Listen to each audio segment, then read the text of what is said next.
Welcome to dkameraTV today with a hands-on video on the new Olympus OMD E-M1. The OMD E-M1 is the company's flagship Micro Four Thirds model, and it is positioned above the OMD E-M5 and the recent addition to the OMD system, the E-M10. So what has the E-M1 gained over the E-M5?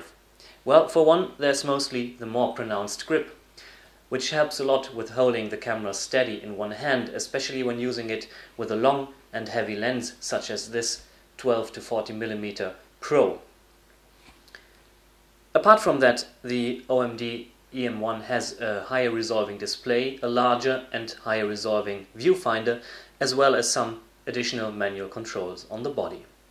As for the basic specs, the OMD E-M1 again uses a 16 megapixel live MOS 4/3 sized sensor, but it is a new sensor and has a slight edge over the E-M5 in image quality.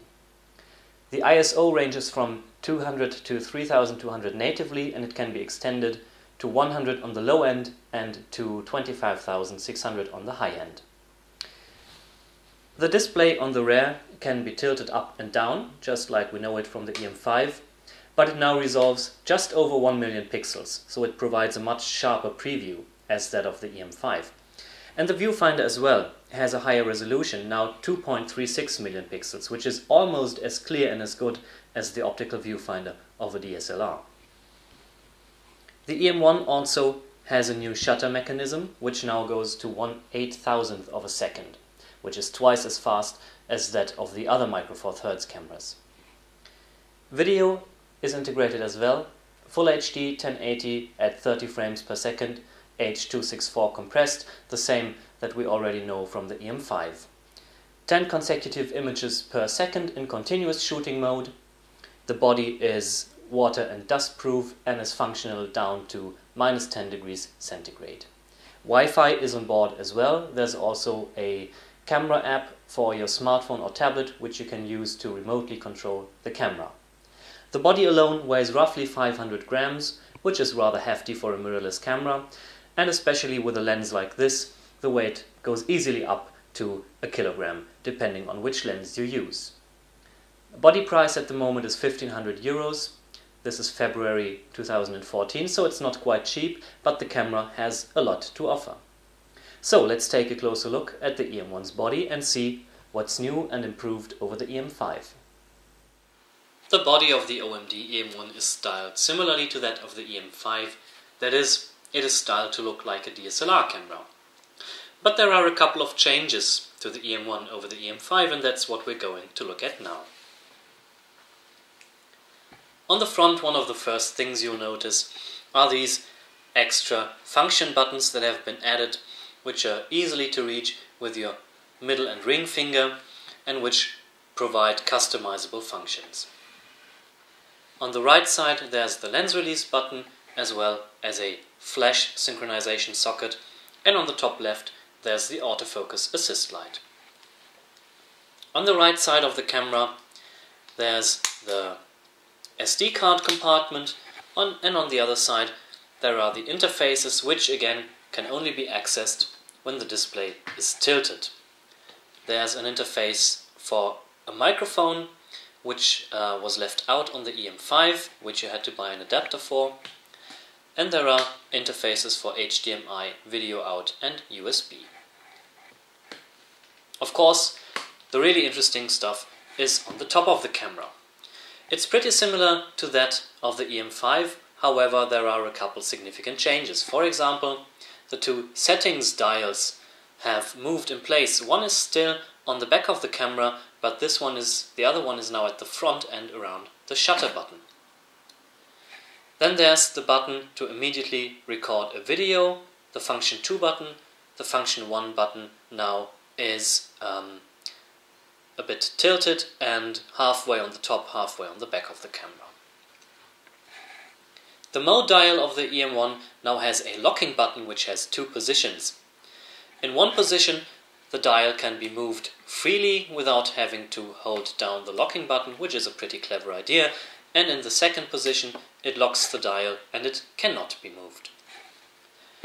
The on-off switch is now on the top of the camera, and Next to the on-off switch there are two additional settings buttons, one that gets us directly to the drive mode settings, single shot, continuous shot, self-timer, HDR and so on, and one dial that opens the settings menu for autofocus and metering. And of course there's the flash hot shoe. The back of the camera also looks very similar to that of the E-M5. It is dominated by the large 3-inch screen and the large, bright and highly resolving viewfinder. The viewfinder of course has a diopter correction wheel on the left side, and to the left of the viewfinder there's a button to switch between the rear display and the viewfinder for image preview. There's a new switch on the right side of the viewfinder which has two settings, 1 and 2, and that can be used to quickly access custom camera settings. And to the left of the switch there's a autofocus and exposure locking button. That one was also left out on the E-M5, and you had to use one of the function buttons for that function of the camera. The rest of the buttons are pretty similar to those on the E-M5, pretty much standard, a 4-way button with an OK button in the center, an info button that changes the display information, menu button, playback button and delete button, and of course also a loudspeaker for listening to your videos. And finally on the bottom of the camera we find the battery compartment, the tripod mount, and below this piece of rubber there's the interface for the battery grip. So much for the OMD E-M5's body. Now that we've taken a look at the E-M1's body, let's take a tour through the E-M1's menu system and see if it's any different from other Olympus cameras. The display information and the menus of the E-M1 are similar to those of the E-M5 and other Olympus models. When switching the camera on, the first thing we see is the preview screen, and again here we can use the info button to display various information overlays. The same is true for the playback function, which also can be cycled with the info button to display different information. When we take a look at the menus, these are similar to those of the E-M5, maybe a couple of additions because of the extra buttons and dials that the E-M1 has, but the basic menu structure is the same, and again Olympus included a very detailed menu to fine-tune the camera's most basic settings. So much for the menu system and the display screens of the OMD E-M1. Thanks to the E-M1's built-in Wi-Fi functionality, it can be connected to your smartphone or tablet, and you can use your phone as a remote control for the camera, or you can choose to upload images from the camera to your smartphone and then to the internet. So next let's take a look at the smartphone app and let's see what you can do with it. Thanks to its built-in Wi-Fi module, the OMD E-M1 can be paired with a smartphone or a tablet, and for this you use the Olympus Image Share app, which has a couple of options. You can use the app as a remote control to remotely control the camera functions. You can only import pictures to your smartphone, you can edit pictures, add filters and so on, and you can add geotags to the pictures you've taken. This is especially useful since the E-M1 doesn't have a dedicated GPS module. But first of all we need to pair the phone and the camera, and for that on the preview screen the E-M1 has this little Wi-Fi button, which when you press it will activate the Wi-Fi module. Next up you'll need to tell the smartphone to pair itself with the camera. This works by simply scanning a QR code that is displayed on the camera's rear display, which is pretty easy and straightforward. Simply scan the QR code and the camera and phone will easily connect with each other. As soon as the connection is established, you can choose one of the options that the Olympus Image Share app has to offer. Let's start with the first option, the remote control option, and let's see how that works in a couple seconds when the pairing between the phone and the camera is successful. it went a little bit faster the last time. Okay, now they've found each other. Great. So let's take a look at the remote control. The remote control looks similar to those of other camera apps. It gives a live preview. We can see our control monitor in the background, the E-M1 filming itself. And via the preview screen we can choose to set a focus point and then take an exposure. Or just like on the touch screen of the E-M1, we can select to focus and take a picture just by one press on the screen. There's also the option to select the shooting mode, automatic mode, program mode, aperture priority, shutter priority and manual mode are all supported in camera. Of course, there's access to the drive mode and access to the images that we have taken using the remote app. If you're not going to use the remote control, if you just want to import a picture from the camera to your smartphone in order to share it on the internet, you select the import photos option and then you get a preview of all the images that are on the camera's SD card. Simply select one, save it to your phone, and you're done. After you've done that, you might want to add a filter to the picture you just imported.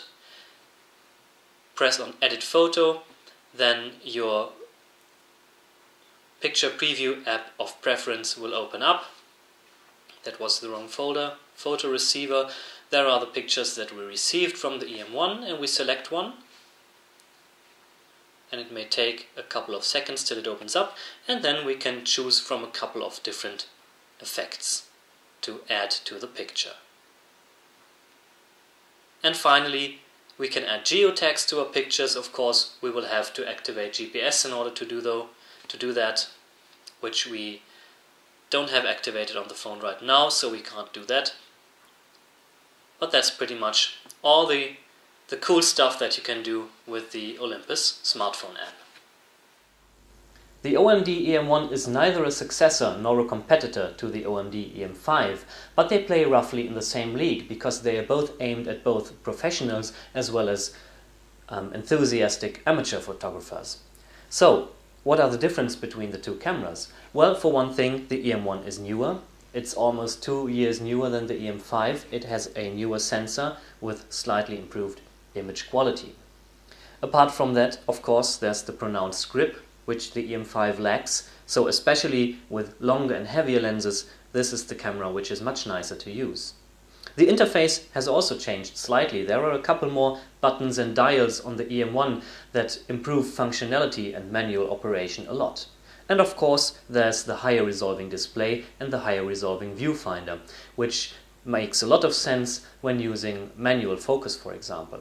Also, the E-M1 has a focus peaking mode, which the E-M5 lacks so far. There's hope that this might come to the E-M5 via a firmware upgrade, but let's not play our cards on that. So because the cameras play in roughly the same league, you might find yourself at a point where you will have to decide on whether to get the E-M5 or the E-M1. And we have to say the decision is pretty clear. If you're on a budget, then the E-M5 is the camera to go for, because image quality is almost the same. There's an additional battery and hand grip available for it, should you desire to use it with longer lenses. And there's really not a lot you lose over the E-M1, except for the higher resolution in the viewfinder and the rear display. But of course, with its 1.44 million pixels, the viewfinder of the E-M5 is pretty well equipped. If you're not on a budget and if you really want the latest and greatest, then the E-M1 definitely is the camera to go for. It's much nicer to hold, the interface is slightly more refined on it, and of course it's got a slightly newer sensor. So that was our hands-on video on the OMD E-M1. We hope you enjoyed it, thanks for watching, and as always you can find a full review, only in German though, on dkameraTV. Thanks for watching.